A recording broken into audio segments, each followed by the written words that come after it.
पवन सुत हनुमान जी महाराज की जय। उमापति महादेव की जय। पूज्यपाद गोस्वामी तुलसीदास।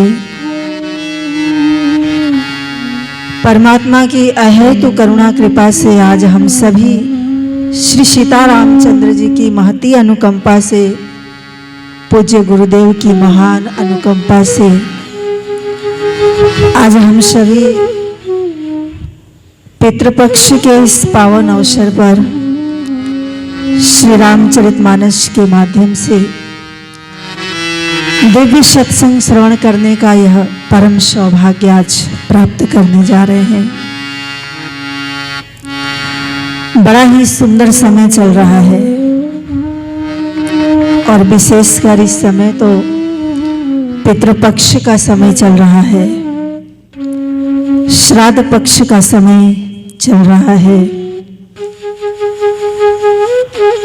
और हमारे यहाँ तो हमारे सनातन धर्म में, हमारे पुराणों में पितृपक्ष का बड़ा ही महत्व बताया गया है। श्राद्ध पक्ष का बड़ा ही महत्व बताया गया। तर्पण करने का, श्राद्ध करने का, पितृपक्ष के अवसर पर सत्कृत्य काम करने का बहुत महत्व बताया। तो विशेषकर यह जो पितृपक्ष का पावन समय है, ये इतना पावन है कि हमारे पुराणों में कहते हैं कि ये जो 16 दिन है पितृपक्ष के, भाद्र मास की पूर्णिमा से लग जाती है, भाद्र की पूर्णिमा और ये आश्विनी मास की अमावस्या तक, ये 16 दिन ये पूरी तरह से पितरों के लिए ही समर्पित दिन है। यह 16 दिन पूर्ण रूपेण पितरों के लिए ही, उन्हीं के लिए समर्पित है यह दिन। यूं कहें तो यह 16 दिन हमारे पितरों के लिए एक तरह से पर्व का दिन होता है, पितरों के लिए एक उत्सव का दिन होता है, जहाँ व्यक्ति नित्य प्रतिदिन अपने पितरों के प्रति जल देता है, पानी देता है, श्राद्ध करता है।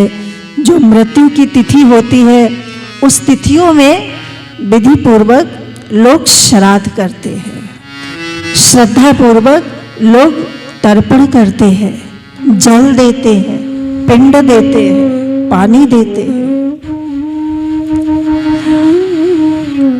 तो यह 16 दिन पूरी तरह से पितरों के प्रति समर्पित है। यह 16 दिन पूरी तरह से उनके प्रति एक कृतज्ञता व्यक्त करने का दिन, पितृ ऋण से मुक्त होने का दिन होता है पितृपक्ष। हमारे यहाँ पुराणों में, हमारे धर्म में, सनातन धर्म में 3 प्रकार के ऋण होते हैं। हर व्यक्ति के ऊपर 3 ऋण हैं। कौन कौन से? पहला है देव ऋण, दूसरा है ऋषि ऋण, तीसरा है पितृ ऋण। तो देव ऋण क्या है? देवताओं की हम पर जो कृपा है, जिनकी कृपा से वायु चलती है, वर्षा होती है, सूर्य देव उगते हैं, सारी सृष्टि जिनकी कृपा से चलती है, तो उन देवी देवताओं के प्रति जब हम पूजा करते हैं, उन देवी देवताओं के प्रति जब आप उनकी आराधना करते हैं, तो क्या होता है? तब आप देव ऋण से मुक्त होते हैं। और दूसरा है ऋषि ऋण। हमारे ऊपर हमारे ऋषियों का भी ऋण है, हम सबके ऊपर, हमारे ऊपर महापुरुषों का ऋण है, संतों का ऋण है। तो उनके ऋण से मुक्त हम कैसे होंगे?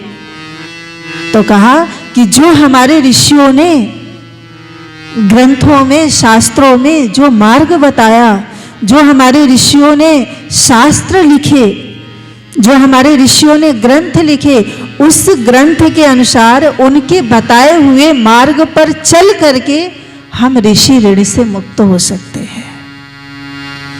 जब हम ऋषियों के बताए अनुसार उनके ग्रंथों को पढ़ते हैं, पुराणों को पढ़ते हैं, ऋषियों के रचे हुए जब हम शास्त्रों को पढ़ते हैं और उसके अनुरूप हम अपना आचरण करते हैं, जब हम अपना जीवन जीते हैं, तब हम ऋषियों के ऋण से मुक्त होते हैं। और तीसरा ऋण सबके ऊपर है, पितरों का ऋण, जिनकी वजह से आपको शरीर मिला, जन्म मिला, तो उनके प्रति भी अपना एक दायित्व होता है, उनको श्रद्धा पूर्वक जल देना, श्राद्ध करना। तो ऐसा कृत्य करने से, श्राद्ध करने से, तर्पण करने से क्या होता है, लोग पितृ ऋण से मुक्त हो जाते हैं, पितरों के ऋण से मुक्त होते हैं।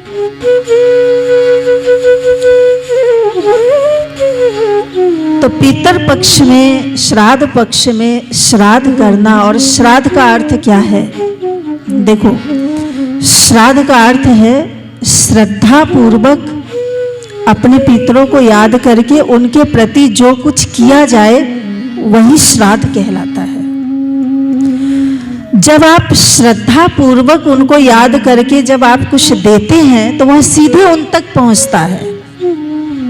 लोग कहते हैं भाई हम तो जब पितरों के निमित्त, हम जब अपने मृत सगे संबंधियों के निमित्त अगर हम किसी को भोजन खिलाते हैं, ब्राह्मण भोजन खिलाते हैं, गौ को भोजन खिलाते हैं, इन सबको हम देते हैं, तो वहां तक कैसे पहुंचता है, उनको कैसे जाता है? तो हमारे यहाँ शास्त्रों में कहा कि जब कोई व्यक्ति श्रद्धा पूर्वक करता है तो श्रद्धा से ही वह वस्तु का भाव उन तक चला जाता है, और श्रद्धा पूर्वक श्राद्ध करने से वह पितर तृप्त हो जाते हैं, क्योंकि जो सूक्ष्म जगत है, सूक्ष्म जगत का संबंध केवल मानसिक भावनाओं से होता है। स्थूल जगत का संबंध स्थूल से होता है।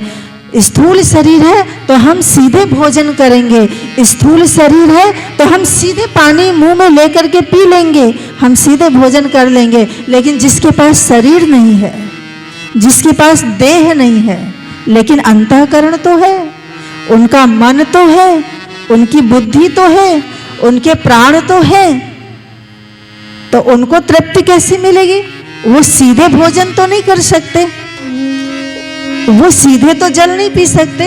तो उसके लिए हमारे ऋषियों ने, हमारे शास्त्रों ने जो विधान बताया वो ये कि जब कोई उनके निमित्त श्रद्धा पूर्वक जब कोई श्राद्ध करेगा, भोजन करेगा, और श्रद्धा पूर्वक जब कोई जल देगा तो वह सीधे उन तक पहुंचेगा, और श्रद्धा पूर्वक करने के कारण ही इस क्रिया को, इस कृत्य को कहा जाता है श्राद्ध कर्म।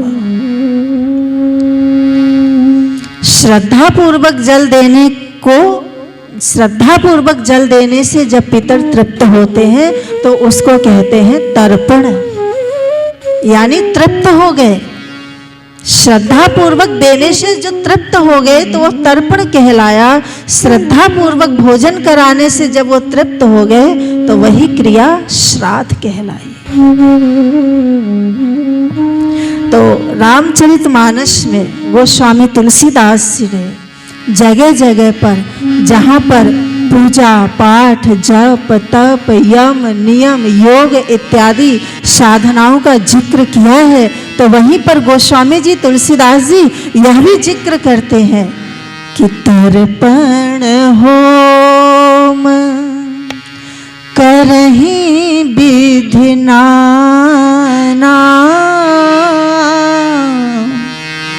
गोस्वामी जी कहते हैं कि जप कीजिए, तप कीजिए, नित्य भगवान की आराधना कीजिए, भगवान की पूजा कीजिए, नियम से जो काम साधना करते हो कीजिए, सत्संग सुनिए, कथा सुनिए, यह सब साधन है। जप तप नियम जोग निज धर्मा जप तप नियम जोग निज धर्मा श्रुति संभावना ना शुभ कर्मा श्रुति संभावना शुभ कर्मा जप तप नियम जोग निज धर्मा जप तप नियम। सभी गाइए भाव से। जोग निज धर्मा। गोस्वामी तुलसीदास जी महाराज रामचरितमानस में कहते हैं कि भाई जप कीजिए नियम से, अपने जीवन में रोज जाप कीजिए, रोज मंत्र जपिए, बिना मंत्र जपे दिन ना बीते, बिना भगवत नाम स्मरण के आपका कोई दिन नहीं जाना चाहिए, बिना ठाकुर सेवा के आपके दिन नहीं जाना चाहिए, बिना स्वाध्याय के, बिना सत्संग के आपका दिन नहीं जाना चाहिए। हर दिन जप तप नियम जोग निज धर्मा जप तप नियम जोग निज धर्मा श्रुति संभावना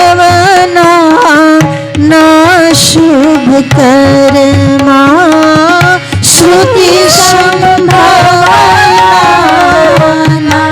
शुभ कर्मा श्री राम जय राम जय जय राम श्री राम जय सब गाए भाव से। जय जय राम श्री राम जय राम जय जय राम श्री राम जय राम जय जय राम ज्ञान दया दम तीरथ जन ज्ञान दया दम तीरथ जन। जीवन में विवेक प्राप्त कीजिए। गोस्वामी जी कहते हैं जीवन मिला है ज्ञान के लिए। ज्ञान कहाँ से मिलेगा? सत्संग से। विवेक कहाँ मन को मिलेगा? बोले कथा में आइए, सत्संग में आइए। सत्संग में आएंगे, बिनु सत्संग विवेक न होए। तो विवेक होगा, ज्ञान होगा, और जब ज्ञान होगा तो क्या होगा? बोले धीरे धीरे धीरे धीरे आपके मन की सारी अज्ञानताएं, आपके मन की सारी भ्रम, आपके मन के सारे विकार सत्संग सुनने से, ज्ञान सुनने से नष्ट होंगे। इसलिए ज्ञान भी नित्य श्रवण कीजिए। ये गोस्वामी जी कहते हैं ये नित्य जीवन में होना चाहिए। ज्ञान दया दम तीरथ जन ज्ञान दया दम तीरथ जन जहाँ लगी धर्म कहत श्रुति सज्जन जहाँ लगी धर्म कहत श्रुति सज्जन। तो आपके जीवन में ज्ञान हो, आपके जीवन में विवेक जगे, आपके जीवन में दया आए, आपके जीवन में दम, इंद्रियों का दमन हो, इंद्रियों पर अनुशासन हो, आपका अपने मन पर अनुशासन हो, आपकी अपनी बुद्धि पर अनुशासन हो, आपके अपने विकारों पर एक अनुशासन हो। तो ये दमन होना चाहिए। जहां लगी, हमारे शास्त्रों ने ये दैविक गुण बताए, जहां तक हमारे शास्त्रों ने ये सारी साधनाएं बताई, इसका जीवन में आचरण करो। और इसका फल क्या है? तो गोस्वामी जी कहते हैं इसका फल तब प्रभु पद पंकज अति प्रीति तब प्रभु पद पंकज अति प्रीति तब प्रभु पद पद पंकज अति प्रीति तब प्रभु पद पंकज अति प्रीति। तो जब आप ये सारी साधनाएं करेंगे, जब नित्य सत्संग सुनोगे तो भाई ज्ञान तो होगा ही ना। कथा सुनोगे तो जरूर ज्ञान होगा। कथा सुनोगे तो संसार की व्यथाएं शांत होंगी। कथा जितना जितना सुनोगे सांसारिक प्रपंच छूटेगा और सारे गुण भी आएंगे। दया आएगा, क्षमा आएगा, करुणा भाव आएगा, समता जीवन में आएगी, धैर्य जीवन में आएगा, शील जीवन में आएगी, मर्यादा जीवन में आएगा, पवित्रता आएगी, शुचिता आएगी, त्याग की वृत्ति आएगी। ये कहां से आएगी? बोले सत्संग से आएगी। जीवन में दैविक गुणों का विकास होगा और आपके जीवन में दैविक गुण का विकास होगा तो जो दुर्गुण है वो क्या होंगे? वो धीरे धीरे नष्ट होंगे। इसलिए निरंतर यह करते रहिए, जप तप नियम। लेकिन गोस्वामी जी ने एक चीज और भी आगे कही। क्या कही? तर्पण होम करहि विधि नाना, तर्पण होम करहि विधि नाना, विप्र जिवाई देई बहुदाना, विप्र जिवाई देई बहुदाना, तर्पण होम करहि विधि नाना, तर्पण होम। कोई ऐसा विषय नहीं जो हमारे मानस में ना हो। कोई ऐसा विषय, कोई ऐसा प्रसंग नहीं है जो रामचरितमानस में ना हो। इसमें ज्ञान है, वैराग्य है, भक्ति है, निष्काम कर्म योग की चर्चा है, भगवत प्राप्ति के जहां सारे साधन है। वहां मानस में बताया कि जब पितर पक्ष आए, जब श्राद्ध पक्ष आए तो भाई गृहस्थों को चाहिए, संसारियों को चाहिए कि वह अपने जीवन में तर्पण करें, होम करें, श्राद्ध करें, पिंडदान करें, जल करें। ये आपका एक दायित्व है, ये एक कर्तव्य है, इसका भी पालन करें। साल में 15 दिन के लिए आते हैं तो इसका भी जरूर पालन करें। तर्पण होम करहि विधि नाना, तर्पण होम करहि विधि नाना। और क्या बोले? विप्र जिवाएं, ब्राह्मणों को भोजन कराओ, गौ माता की सेवा करो, होम करो, उनके निमित्त भगवान नाम की चर्चा करो। इससे पितर तृप्त हो जाते हैं।